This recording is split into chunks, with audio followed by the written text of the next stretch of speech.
भारतीय Janata party state president, government of India के minister Shri G Kishan Reddy garu, Huzurabad से MLA, former finance minister, former health minister और election management committee के chairman Shri Etela Rajender garu, state general secretary Shri Premender Reddy garu, district president Karimnagar Shri Krishna Reddy garu, district president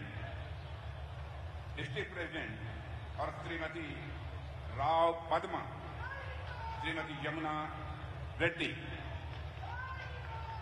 Brothers and sisters, I will deliver my speech in Hindi and that will be translated by Sri Premendra गारू.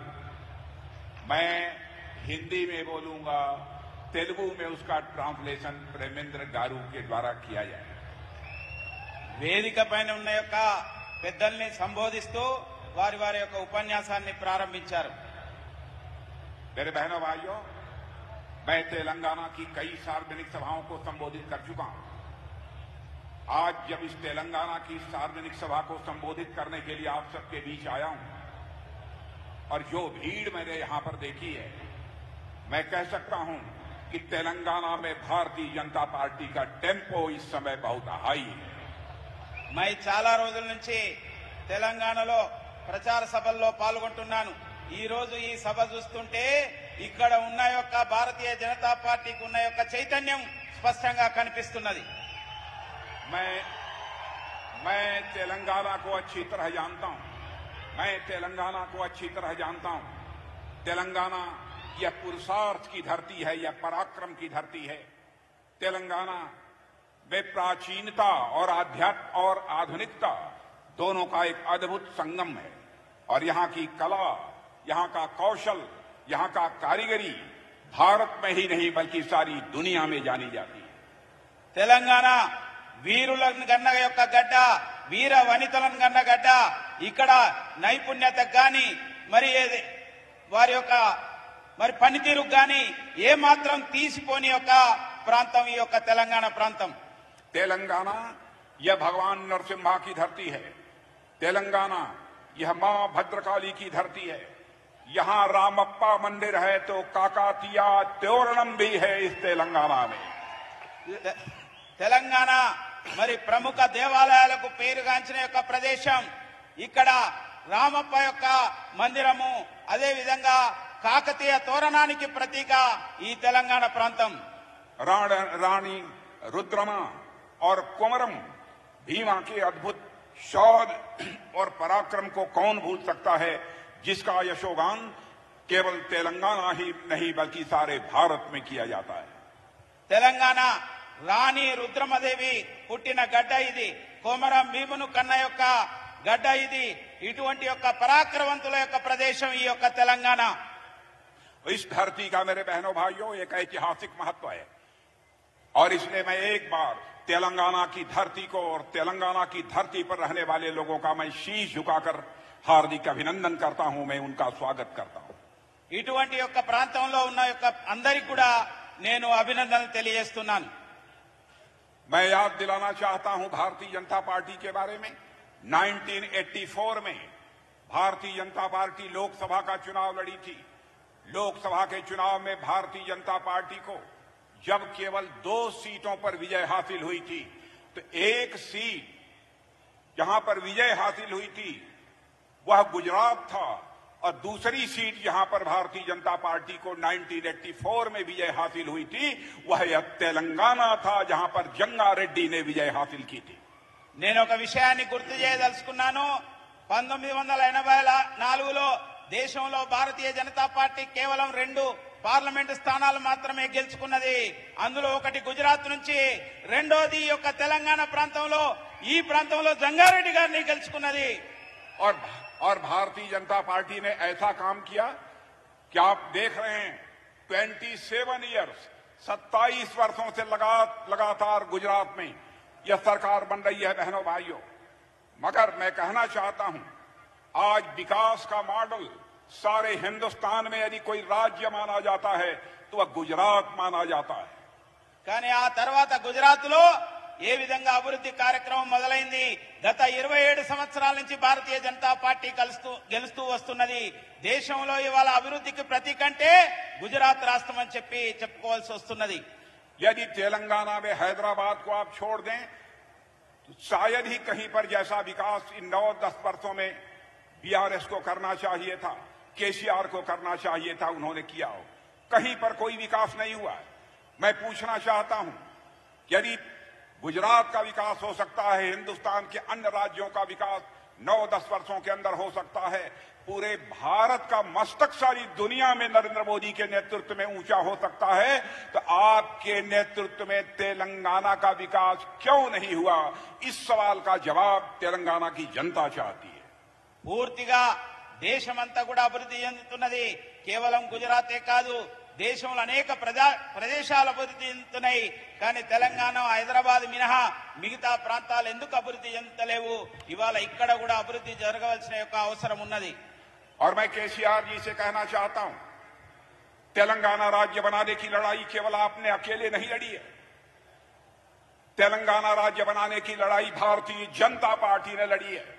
और मुझे यदि credit देनी हो, श्रेय देना हो किसी को, तो तेलंगाना राज्य बनाने का श्रेय, क्रेडिट मैं देना चाहता हूं तो तेलंगाना राज्य की जनता को देना चाहता हूं. मेरे बहनों भाइयों, తెలంగాణ యొక్క అభివృద్ధి కోసం భారతీయ జనతా పార్టీ కట్టుబడి ఉన్నది.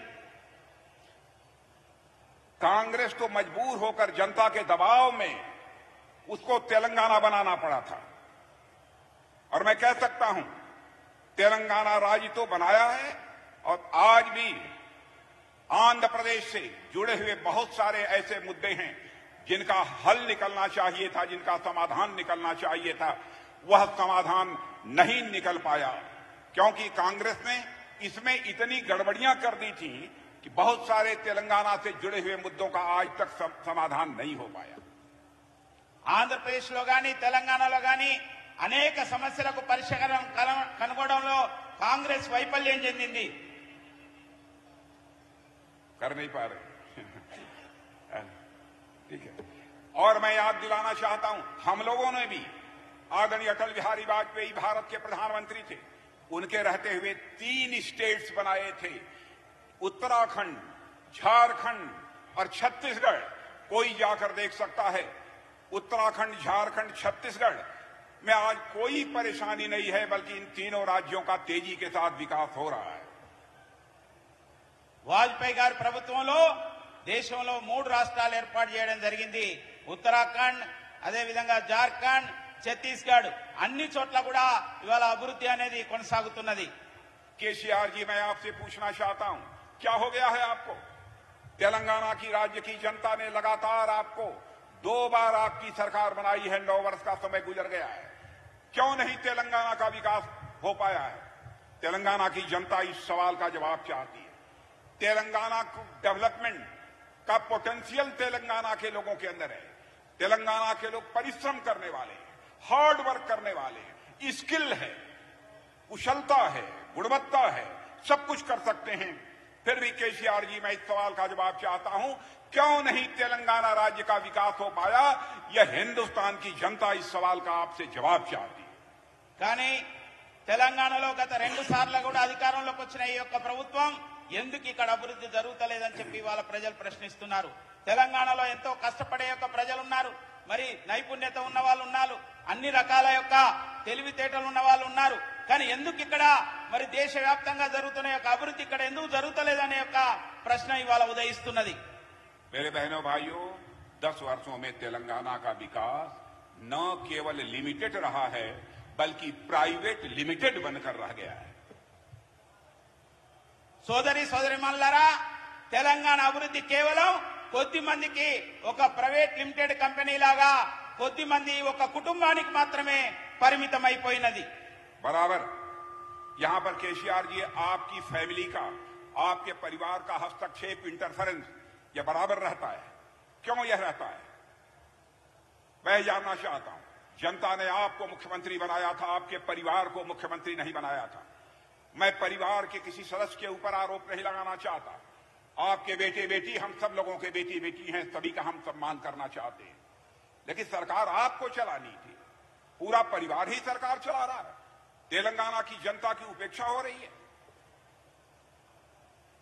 ప్రజలు మీకు అధికారం ఇచ్చారు, కానీ మీ కుటుంబానికి ఇవ్వలేదు.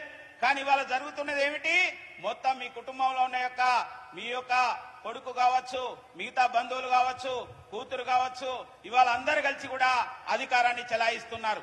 और केसीआर की हुकूमत में एब्यूज ऑफ पावर यानी सत्ता का दुरुपयोग हो रहा है और साथ ही साथ करप्शन तेजी के साथ बढ़ रहा है। केसीआर जी, आप ये कहते हैं कि हमारे यहां कोई करप्शन नहीं है, लेकिन मैं कहना चाहता हूं कि आज आपके परिवार के करप्शन की चर्चा केवल तेलंगाना तक, हैदराबाद तक ही सीमित नहीं है, बल्कि उसकी चर्चा दिल्ली तक पहुंच गई है। और केसीआर जी, आप भी सच्चाई को जानते हैं, बिना आग के धुआं नहीं उठता है। ఈ రోజున మీ యొక్క అధికార దుర్వినియోగం కారణంగా, మీరు ఉపయోగిస్తున్న అధికారం కారణంగా ఇవాళ ఈ రాష్ట్రంలో మీ యొక్క ప్రభుత్వం మొత్తం కూడా అవినీతిమయమైపోయింది. మీ కుటుంబం యొక్క అవినీతి కేవలం తెలంగాణ ప్రజలే కాదు, దేశం మొత్తం కూడా చర్చిస్తున్నది. ఇవాళ ప్రధానమైన యొక్క చర్చ ఏమిటంటే ఈ తెలంగాణ యొక్క ప్రభుత్వం, ఈ యొక్క కుటుంబం యొక్క ఈ అవినీతి పైన చర్చ జరుగుతున్నది. KCR ji, without fire there is no smoke. KCR garu అధికారం లేకపోతే ఉండలేరు వారు. तेलंगाना की जनता आपसे जानना चाहती है और चाहती है कि स्टेट फर्स्ट हमारा लक्ष्य होना चाहिए कि राज्य पहले, स्टेट फर्स्ट। लेकिन केसीआर जी कहते हैं स्टेट फर्स्ट नहीं, फैमिली फर्स्ट। ఇవాళ తెలంగాణ ప్రజలు కోరుకుంటున్నారు రాష్ట్రం మొదటి స్థానంలో ఉండాలని. కానీ రాష్ట్రం దేంట్లో మొదటి స్థానంలో ఉంది? కేవలం కేసీఆర్ కుటుంబం మాత్రమే మొదటి స్థానంలో ఉంది. मेरे दोस्तों, फैमिली का होना कोई बुरी बात नहीं है, लेकिन पूरा प्रदेश ओनली फैमिली, केवल परिवार के हवाले कर दिया जाए, यह किसी और को मंजूर हो सकता है, लेकिन भारतीय जनता पार्टी और तेलंगाना की जनता को किसी भी सूरत में मंजूर नहीं हो सकता। ఈ రోజున ఈ యొక్క కుటుంబ పరిపాలనను ప్రజలెవరు కూడా అంగీకరించే యొక్క స్థితిలో లేరు. భారతీయ జనతా పార్టీ కూడా ఎట్టి పరిస్థితిలో మీ అధికార దుర్వినియోగం గాని, అవినీతి గాని, మీ యొక్క ఇటువంటి పరిపాలన అంగీకరించే యొక్క పరిస్థితిలో ఎట్టి పరిస్థితిలో కూడా లేదు. और मैं तो इटाला राजेंद्र गारू को बधाई देना चाहता हूं अपनी तरफ से कि बहनों भाइयों, इटाला राजेंद्र गारू ने इसी मुद्दे के ऊपर सत्ता को ठोकर मारकर भारतीय जनता पार्टी की सदस्यता स्वीकार की। నేను ఈటల రాజేందర్ గారికి శుభాకాంక్షలు తెలియజేయదలుచుకున్నాను. ఇదే విషయం పైన అధికారాన్ని వదిలేసి వచ్చిన యొక్క వ్యక్తి ఈటల రాజేందర్ గారు. और मैं कहता हूं, यह जो चुनाव हुआ था बहनों भाइयों, बाई इलेक्शन जो हुआ था, जिसमें हमारे इटाला राजेंद्र गारू चुनाव लड़ रहे थे, मैं कह सकता हूं यह इटाला राजेंद्र गारू, यह हमारे बीजेपी के कैंडिडेट थे और उधर कोई बीआरएस का कोई कैंडिडेट नहीं लड़ रहा था, बल्कि ऐसा लग रहा था इतने पैसे खर्च हुए जैसा मुझे बताया गया, जैसे लगता था कि स्वयं केसीआर चुनाव के मैदान में हो, लेकिन हमारे इटाला राजेंद्र गारू ने उनको धूल चटा दिया और भारतीय जनता पार्टी का झंडा लहरा दिया। నేను విన్నాను ఇక్కడ జరిగిన యొక్క ఉప ఎన్నికలలో ఈటల రాజేందర్ గారు పోటీ చేశారు, కానీ అధికార పార్టీ వైపు నుంచి కాదు, భారతీయ జనతా పార్టీ వైపు నుంచి. మరి ఆయన ఓడించడానికి కొన్ని వందల కోట్లు, వేల కోట్లు అధికార దుర్వినియోగం చేశారు. స్వయంగా కేసీఆర్ రంగంలో దిగినప్పటికీ ఇవాళ కేసీఆర్ ఓడించి ఈటల రాజేందర్ గెలవడం అనేది ఇవాళ నేను అభినందనలు తెలియజేస్తున్నాను. मैं केसीआर जी आपसे पूछना चाहता हूं, केसीआर जी आपसे पूछना चाहता हूं, क्या हुआ आपके वादों का? क्या हुआ आपके प्रॉमिस का? आपने प्रॉमिस किया था आऊंगा तो हर नौजवान को मैं एम्प्लॉयमेंट दूंगा, रोजगार दूंगा। मैं आप जवानों से पूछना चाहता हूं, आपको एम्प्लॉयमेंट मिल गया है कि नहीं मिल गया है? जरा हाथ उठाकर बतलाओ, मिला है कि नहीं मिला? नहीं मिला। ఇవాళ కేసీఆర్ గారిని నేను ఒక విషయం అడగదలుచుకున్నాను. ఏమైనా మీ వాగ్దానాలు, ఏమైనా మీరు చెప్పిన మాటలు? ఇవాళ యువకులకు ఉద్యోగాలు ఇస్తామన్నారు, ఉద్యోగాలు లభించినాయా? मैं पूछना चाहता हूं, यहां पर वैकेंसीज हैं, स्थान खाली हैं, वहां पर नौकरी दी जानी चाहिए, एम्प्लॉयमेंट जवानों को दिया जाना चाहिए, क्यों नहीं दिया गया? एग्जाम होता है, एग्जामिनेशन में पेपर लीक होता है। यह आपके प्रशासन की नाकामी है, आपके शासन की नाकामी है, आपके शासन और प्रशासन की गलती है। इसके लिए आपको केसीआर जी, आपको और आपकी पार्टी को, आपकी सरकार को तेलंगाना की जवानों से क्षमा मांगना चाहिए। ఈ యొక్క ప్రభుత్వం యొక్క తప్పిదాల కారణంగా, ఈ ప్రభుత్వం యొక్క అవకతవకల కారణంగా ఇక్కడ ఏ పరీక్ష జరిగినా అది లీకేజీల ప్రభుత్వం అయిపోయింది, లీకేజీలు జరుగుతున్నాయి। ఇవాళ దీనికి ప్రజల ముందు మీరు దోషిగా నిలబడవలసిన అవసరం ఉన్నది, క్షమాపణ చెప్పవలసిన అవసరం ఉన్నది। हर दलित परिवार को 3 एकड़ जमीन देने की बात आपने कही। मैं पूछना चाहता हूं, कितने दलित परिवारों को 3 एकड़ की जमीन मिली है? दलित परिवारों को बिजनेस के लिए 10 लाख रुपया देने का वादा किया था। कितने परिवारों को 10 लाख रुपया दिया है केसीआर ने? बहनों भाइयों, नेता ऐसा होना चाहिए जो वह कहे वह करे, उसके वर्ड्स और डीड्स में अंतर नहीं होना चाहिए। नेताओं के वर्ड्स और डीड्स में अंतर होने के कारण ही भारत की राजनीति और नेताओं के प्रति एक क्राइसिस ऑफ क्रेडिबिलिटी, एक विश्वसनीयता का संकट पैदा हुआ है। और इस विश्वसनीयता के संकट को, इस क्राइसिस ऑफ क्रेडिबिलिटी को भारत की राजनीति में किसी राजनीतिक पार्टी ने स्वीकार किया है तो हमारे प्रधानमंत्री नरेंद्र मोदी के नेतृत्व में भारतीय जनता पार्टी ने स्वीकार किया है। जो हम कहते हैं वह हम करते हैं। ఇవాళ మీరు చెప్పారు దళితులకు 3 ఎకరాలు ఇస్తామని ఎన్ని కుటుంబాలకు ఇచ్చారని అడుగుతున్నాం। అదే విధంగా దళితులకు దళిత బంధుకు కుటుంబానికి 10 లక్షల రూపాయలు ఇస్తామన్నారు, ఎన్ని కుటుంబాలకు ఇచ్చారని అడుగుతున్నాం। ఇవాళ కేవలం మాటలు చెప్పడం కాదు, దాన్ని ఆ వాగ్దానాలు అమలు చేయడం అనేది ప్రధానం। ఇవాళ భారతదేశంలో ఆ విధంగా మాట చెప్తే దాన్ని పరిపూర్తి చేసి నిలబెట్టుకునే యొక్క నాయకుడు పార్టీ భారతీయ జనతా పార్టీ శ్రీ యొక్క నరేంద్ర మోడీజీ ఇవాళ అటువంటి విధంగా ముందుకెళ్తున్నారు। बीजेपी ने कहा था, बीजेपी ने 50 साल पहले कहा था कि हमारी गवर्नमेंट सेंटर में बन जाएगी तो अयोध्या की धरती पर भव्य राम का मंदिर बनकर रहेगा। बहनों भाइयों, आप 24 जनवरी के बाद आप अयोध्या की धरती पर जाकर भव्य राम का के मंदिर में दर्शन कर सकते हैं। मेरे बहनों भाई, जय श्री राम। భారతీయ జనతా పార్టీ చెప్పింది అయోధ్యలో భవ్యమైన యొక్క రామ మందిరం నిర్మాణం జరగాలని। ఈ రోజున ఆ యొక్క వాగ్దానాన్ని నిలబెట్టుకుంటూ 2024లో భవ్యమైన యొక్క రామ మందిరం అయోధ్యలో ప్రారంభం కాబోతున్నది।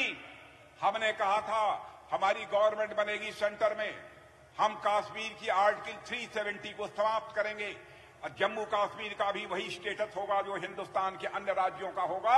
वह भी हमने पूरा करके दिखा दिया। बहनों भाइयों, मैं 1-2 उदाहरण इसलिए आपके सामने रखा कि हिंदुस्तान में भारतीय जनता पार्टी एक ऐसी पार्टी है जो कहेगी वह करेगी, उसके वर्ड्स और डीड्स में कभी अंतर नहीं हो सकता है। భారతీయ జనతా పార్టీ చెప్పింది జమ్మూ కాశ్మీర్లో 370 ఆర్టికల్ను తొలగిస్తామని, ఇవాళ తొలగించి నిరూపించడం జరిగింది। అదే విధంగా దేశంలో ఏ మాట చెప్పినా ఆ మాట నిలబెట్టుకుంటూ ముందుకెళ్తున్న యొక్క పార్టీ భారతీయ జనతా పార్టీ। అందుకోసమే గత అనేక సంవత్సరాల నుంచి ఉన్నది, భవిష్యత్తులో కూడా ఉంటదని చెప్పి సందర్భంగా నేను తెలియజేస్తున్నాను। मेरे बहनों भाइयों, बीआरएस का एक भी ऐसा काम आप नहीं बता सकते जो करप्शन फ्री हो। एक भी काम नहीं मिलेगा। సోదర సోదరీమణులారా, బీఆర్ఎస్ లో ఒక్క నాయకుని పేరైనా చెప్పగలుగుతామా ఈయన అవినీతి పరుడు కాడు అని చెప్పలేని పరిస్థితి ఉన్నది। ఈ రోజు धरणी नाम से एक लैंड रिकॉर्ड मैनेजमेंट सिस्टम तैयार किया था। मैं केसीआर जी से पूछना चाहता हूं अब क्या हुआ उसका? पूरा सिस्टम ही करप्शन, इर्रेगुलरिटी, अनियमितता और विफलता की एक मिसाल बनकर रह गया है, उसका एक उदाहरण बनकर रह गया है। భూ హక్కులు కల్పిస్తామని చెప్పి ధరణి అనే ఒక వెబ్ పోర్టల్ తీసుకురావడం జరిగింది। కానీ ఆ పోర్టల్ కారణంగా ఇవాళ పెద్ద ఎత్తున అవినీతి జరుగుతున్నది। లక్షల ఎకరాలు కూడా ఇవాళ ధరణిలో కనిపించడం లేదు। ఈ రోజు అవినీతికి మారు పేరు ధరణి అయిపోయింది। यही काम हम अपने प्रधानमंत्री मोदी जी के नेतृत्व में भू स्वामित्व योजना के अंतर्गत हम कर रहे हैं। बहनों भाइयों, और सारे जितनी भी जमीन है उसकी डिजिटल मैपिंग करा रहे हैं। पूरे देश में कहीं का भी आप लैंड रिकॉर्ड देखना चाहते हैं तो एक क्लिक पर आपको मिल जाएगा। हम एक ऐसी व्यवस्था कर रहे हैं, मार्च तक हमारा यह काम सारे देश भर में लैंड के डिजिटल मैपिंग का यह पूरा हो जाएगा। అదే నరేంద్ర మోడీ గారి యొక్క ప్రభుత్వం భూస్వామిత్ర పథకం అనే యొక్క పేరుతోని ప్రజలందరికీ కూడా తమ యొక్క భూమి హక్కులను కల్పించే విధంగా శాటిలైట్ డిజిటలైజేషన్ యొక్క పద్ధతిలో ఇవాళ దేశవ్యాప్తంగా అనేక చోట్ల పైలట్ ప్రాజెక్ట్స్ ప్రారంభించడం జరిగింది. దాని ప్రకారంగా ఎక్కడ కూడా అవినీతికి తావు లేకుండా ఎవరి భూమి వారి హక్కులను కల్పించే యొక్క పరిస్థితి ఈ భూస్వామిత్ర పథకం పైన ఉంది. यह करने से लाभ यह होगा कि कहीं पर कोई लैंड डिस्प्यूट होगा, जमीन को लेकर झगड़ा होगा, वह समाप्त हो जाएगा मेरे बहनों भाइयों। इतना ही नहीं, आप अपनी लैंड पर यदि कोई पैसा लेना चाहते हैं किसी बैंक से, तो आप सीधे बैंक में जाकर उस पर जो है लोन भी ले सकते हैं, पैसा भी ले सकते हैं। ఈ యొక్క కేంద్ర ప్రభుత్వం అందజేసే యొక్క ఈ హక్కు పత్రాల కారణంగా కేవలం డైరెక్ట్ గా మీరు వెళ్లి మీ యొక్క భూమి పైన ఆ యొక్క డిజిటల్ యొక్క పద్ధతిలో మీరు లోన్లు పొందొచ్చు. అంతటి యొక్క సౌకర్యాన్ని కల్పిస్తున్నది ఇవాళ కేంద్ర ప్రభుత్వం. आपके लिए, तेलंगाना के लोगों के लिए हमारे प्रधानमंत्री नरेंद्र मोदी जी ने जैसे सारे देश को दिया है वैसे ही यहां भी दिया। हमारे प्रधानमंत्री ने यह नहीं देखा कि यहां किसी दूसरे राजनीतिक पार्टी की सरकार है। आयुष्मान भारत योजना के अंतर्गत 5 लाख रुपए तक का प्रतिवर्ष का मुफ्त इलाज, यह योजना हमने दी। इस योजना को भी यहां प्रभावी तरीके से केसीआर ने लागू नहीं किया। प्रधानमंत्री आवास योजना के अंतर्गत लोगों को मकान, लोगों को छत, पक्का मकान, पक्का घर देने का काम सारे हिंदुस्तान में 4 करोड़ से अधिक लोगों को दिया हमारे प्रधानमंत्री ने, लेकिन उसको भी यहां पर लागू नहीं किया गया। तेलंगाना, मैं कहना चाहता हूं मेरे बहनों भाइयों कि हमारा तेलंगाना का जहां तक प्रश्न है, हमारे प्रधानमंत्री के दिल के करीब है, दिल के करीब था, दिल के करीब है और दिल के करीब रहेगा। మన ప్రధానమంత్రి నరేంద్ర మోడీ గారు మిగతా ప్రభుత్వాల్లాగా మా పార్టీ ప్రభుత్వం లేదు కాదని చెప్పి అక్కడ స్కీమ్స్ ఇవ్వకుండా ఉండే యొక్క వ్యక్తి కాదు. మరి వాళ్ళ దేశవ్యాప్తంగా ఇచ్చిన విధంగానే ఇక్కడ కూడా మరి ఆయుష్మాన్ భారత్ పేరుతోని ఒక్కొక్క కుటుంబానికి 5 లక్షల యొక్క లబ్ధి చేకూర్చే యొక్క పథకాన్ని తీసుకురావడం జరిగింది. అదే విధంగా దేశవ్యాప్తంగా ఏ విధంగానైతే ప్రధానమంత్రి ఆవాస్ యోజన కింద ఇండ్లు ఇవ్వడం జరిగింది, కానీ ఇక్కడ అవి జరగలేదు. కానీ దేశవ్యాప్తంగా 4 కోట్ల మంది పేద ప్రజలకు ప్రధానమంత్రి ఆవాస్ యోజన కింద ఇండ్లు కట్టి ఇవ్వడం జరిగిందనే ఒక విషయాన్ని తెలియజేస్తున్నాను. कोरोना के दौरान 2 डोज वैक्सीन की लगवाने का काम हमारे प्रधानमंत्री ने किया। 50 यानी 50 पीएसए प्लान तेलंगाना में हमारे प्रधानमंत्री ने लगवाए। लेकिन बहनों भाइयों, यहां की सरकार वो जो मदद करनी चाहिए वह सरकार नहीं कर रही है।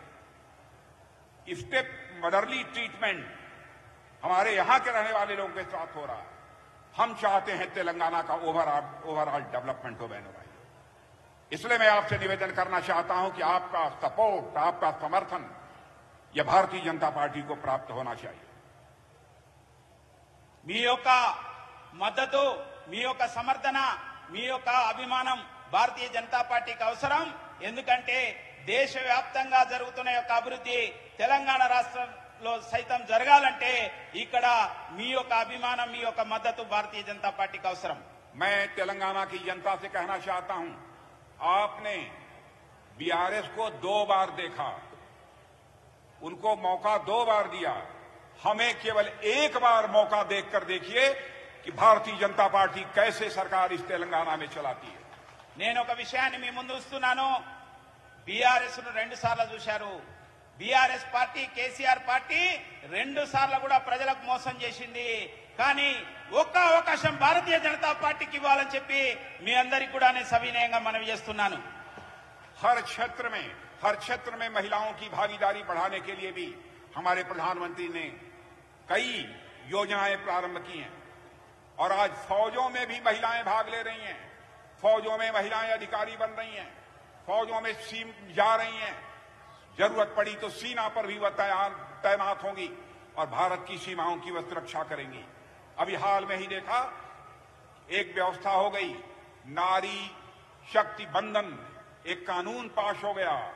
अब 2029 से अथवा हो सकता है कि 2026 से ही मेरे बहनों भाइयों अब भारत की असेंबली में, पार्लियामेंट में, हर स्टेट की असेंबली और भारत की पार्लियामेंट में 33% प्रतिनिधित्व यदि किसी का होगा तो बहनों का होगा, माताओं का होगा, महिलाओं का होगा। ఈ రోజున అన్ని రంగాల్లో మహిళలు ముందుకొస్తున్నారు. ఇంకా అన్ని యొక్క మరి క్షేత్రాల్లో కూడా ముందుకు రావడం కోసం ఇవాళ నరేంద్ర మోడీ ప్రభుత్వం ప్రోత్సహిస్తున్నది. ఈ రోజు సైన్యంలో సైతం మహిళలను ప్రోత్సహిస్తున్న యొక్క పరిస్థితి ఉన్నది. అదే విధంగా భారత నారీ శక్తి వందన అనే యొక్క పేరుతోని ఇటీవల పార్లమెంట్ ఒక చట్టం చేసింది. మహిళలకు చట్టసభలలో, అసెంబ్లీలో గాని, పార్లమెంట్ లో గాని 33% రిజర్వేషన్ యొక్క చట్టాన్ని నరేంద్ర మోడీ ప్రభుత్వం తీసుకురావడం జరిగింది. దీని ద్వారా రాబోయే రోజుల్లో అన్ని చోట్ల కూడా మహిళలకు రిజర్వేషన్స్ లభించబోతున్నాయి. सरकार कैसे चलाई जाती है यह कला यदि सीखना है तो केसीआर जी आपको भारतीय जनता पार्टी से सीखना पड़ेगा। जो भी कदम हम लोगों ने उठाए हैं उसका स्वागत पूरे हिंदुस्तान में हुआ है, उसकी चर्चा दुनिया के दूसरे देशों में भी है। आज राजीव गांधी जी थे, राजीव गांधी जी कहते थे कि मैं क्या करूं, मैं दिल्ली से 100 पैसा भेजता हूं लेकिन लोगों के पास पहुंचते पहुंचते लोगों की जेब में केवल 14 पैसा 14 पैसा पहुंच पाता है, शेष पैसा करप्शन की भेंट चढ़ जाता है। उन्होंने मजबूरी व्यक्त की थी, लाचारी व्यक्त की थी, लेकिन हमारे प्रधानमंत्री ने जनधन खाता खोलकर डीबीटी के माध्यम से ऐसी व्यवस्था कर दी कि यदि दिल्ली के बैंक से 100 पैसा निकलता है तो 100 का 100 पैसा आपकी जेब में पहुंचता है, वह भ्रष्टाचार की भेंट नहीं चढ़ने पाता है। ఈ రోజు దేశమంతా కూడా అవినీతిని రూపమాపడం కోసం ప్రధానమంత్రి నరేంద్ర మోడీ గారు ఎన్నో రకాల ప్రయత్నాలు చేస్తున్నారు. కానీ గతంలో స్వర్గీయ ప్రధానమంత్రి రాజీవ్ గాంధీ గారు ఉన్నప్పుడు ఆయన ఒక మాట చెప్పాడు, మేమేం చేయాలి, దేశంలో పేద ప్రజల కోసం రూపాయి విడుదల చేస్తే అది కిందికి వచ్చే వరకు కేవలం 14 పైసలు మాత్రమే చేరుతున్నాయి, 86 పైసలు కూడా మధ్య దళారీలు తినేస్తున్నారు అని చెప్పి ఆయన ఆ రోజు వాపోయాడు. కానీ ఈనాడు ప్రధానమంత్రి నరేంద్ర మోడీ గారు జన్ధన్ ఖాతాలు కొన్ని కోట్లు తెరయడం వల్ల ఇవాళ ఢిల్లీలో రూపాయి గనక విడుదల చేస్తే రూపాయి కూడా పూర్తిగా వాళ్ళ అకౌంట్ లో చేరుతున్నదంటే ఇది నరేంద్ర మోడీ ప్రధానమంత్రి యొక్క ప్రభుత్వం యొక్క ఘనత. बीआरएस एमआईएम दोनों मजहब के आधार पर, जात के आधार पर वह राजनीति करते हैं, लेकिन भारतीय जनता पार्टी जाति, पंथ और मजहब, कास्ट, क्रीड और रिलीजन के आधार पर राजनीति नहीं करती है, बल्कि राजनीति करती है तो इंसाफ और इंसानियत यानी जस्टिस और ह्यूमैनिटी के आधार पर करती है। ఇవాళ ఈ రోజు వాళ్ళు కేవలం రాజకీయం ఏ విధంగా ఉందంటే కులతత్వం పైన, ప్రాంతతత్వం పైన, వర్గతత్వం పైన రాజకీయాలు చేస్తున్నారు. కానీ భారతీయ జనతా పార్టీ ఎట్టి పరిస్థితుల్లో కూడా కులము, మరి వర్గము, ప్రాంతం అనే యొక్క భేదం లేకుండా అందరికి కూడా అభివృద్ధి జరగాలనే ఒక ఆలోచనతోనే భారతీయ జనతా పార్టీ ముందుకు పోతున్నది. और मैं कहना चाहता हूं बहनों भाइयों कि हमारी सरकार प्रधानमंत्री मोदी के नेतृत्व में कैसा काम किया है आप सभी जानते हैं। अर्थव्यवस्था के आकार की दृष्टि से जो हमारा भारत आज के 9-10 वर्ष पहले 10वें 11वें स्थान पर था, आज वह जंप लेकर दुनिया की टॉप 3 इकोनॉमी, दुनिया की टॉप की 3 अर्थव्यवस्थाओं में आकर, दुनिया की टॉप 5 अर्थव्यवस्थाओं में आकर खड़ा हो गया है। और 2027 आते आते बहनों भाइयों मैं दावे के साथ कह सकता हूं, जिस तरीके से हमारे प्रधानमंत्री काम कर रहे हैं, उनके नेतृत्व में सरकार काम कर रही है, हमारा यह भारत दुनिया की टॉप 3 इकोनॉमीज में यानी दुनिया की टॉप 3 अर्थव्यवस्थाओं में आकर खड़ा हो जाएगा। మన యొక్క ప్రభుత్వం, నరేంద్ర మోడీ గారి యొక్క ప్రభుత్వం యొక్క కృషి ఫలితంగా భారతదేశ యొక్క ఆర్థిక వ్యవస్థ 2014లో 10వ స్థానంలో ఉంటే ఈ రోజు 5వ స్థానానికి వచ్చింది. అత్యంత వేగంగా అభివృద్ధి చెందుతున్న ఆర్థిక వ్యవస్థగా నిలిచింది. రాబోయే 2027 కల్లా ప్రపంచంలో 3వ పెద్ద ఆర్థిక వ్యవస్థగా అవతరించబోతున్నదనే విషయాన్ని ఈ సందర్భంగా తెలియజేస్తున్నాం. मैं यही कहना चाहता हूं मेरे बहनों भाइयों, बीआरएस की कार बेकार हो गई है, यह खटारा हो गई है। సోదర సోదరిమణులారా, బీఆర్ఎస్ యొక్క కార్ అది బేకార్ అయిపోతున్నది. और रहा सवाल हाथ का, तो वह हाथ आपका साथ छोड़ चुका है। माने जहां सवाल हाथ का, तो हाथ आपका साथ छोड़ चुका है। ఇవాళ బీఆర్ఎస్ అనేది ఇవాళ ప్రజలందరికీ కూడా చేయి ఇచ్చేసింది। इसीलिए मैं कहना चाहता हूं, कमल को अपनाइए, कमल को अपनाइए, कमल को स्वीकार कीजिए और बटन दबाना है अगले चुनाव में तो कमल का बटन दबाइए। అందుకోసమే నేను మీ అందరికి విజ్ఞప్తి చేస్తున్నాను, ఏదైతే ఓటర్ల యొక్క మిషన్ ఉంటుందో దానిపైన కమలం గుర్తు యొక్క బటన్ పైన మీరందరూ ప్రెస్ చేసి లేకపోతే ఆ యొక్క చోట ఓటు వేయవలసిందిగా కోరుతున్నాను। आप जानते हैं लक्ष्मी जी घर पर यदि आती हैं तो वह कार पर बैठकर नहीं आती। लक्ष्मी जी घर में आती हैं तो हाथ पकड़कर नहीं आती। लक्ष्मी जी घर में आती हैं तो कमल के फूल पर ही बैठकर आती है। మీ అందరికీ తెలుసు లక్ష్మీదేవి ఎక్కడ కూర్చుంటది, కమలం పైన కూర్చుంటది। కాబట్టి కమలం గనక వికసిస్తే మనందరి యొక్క ఇళ్లలో కూడా సిరి సంపదలు ఉంటాయి। మరి భారతీయ జనతా పార్టీ గెలిస్తే అందరికీ కూడా అభివృద్ధి అనేది వస్తుంది। बहनों भाइयों, आप सबको बहुत बहुत धन्यवाद। और मैं फिर से इटाला राजेंद्र गारू को मैं धन्यवाद देना चाहता हूं। उनकी असेंबली कॉन्स्टिट्यूएंसी है। इस बार आपने 23,000 से उनको जिताया है। इस बार तेलंगाना का पूरा रिकॉर्ड टूटना चाहिए। इतने भारी मतों से इटाला राजेंद्र गारू जीतकर चुनाव में पहुंचने चाहिए। आप सबको बहुत बहुत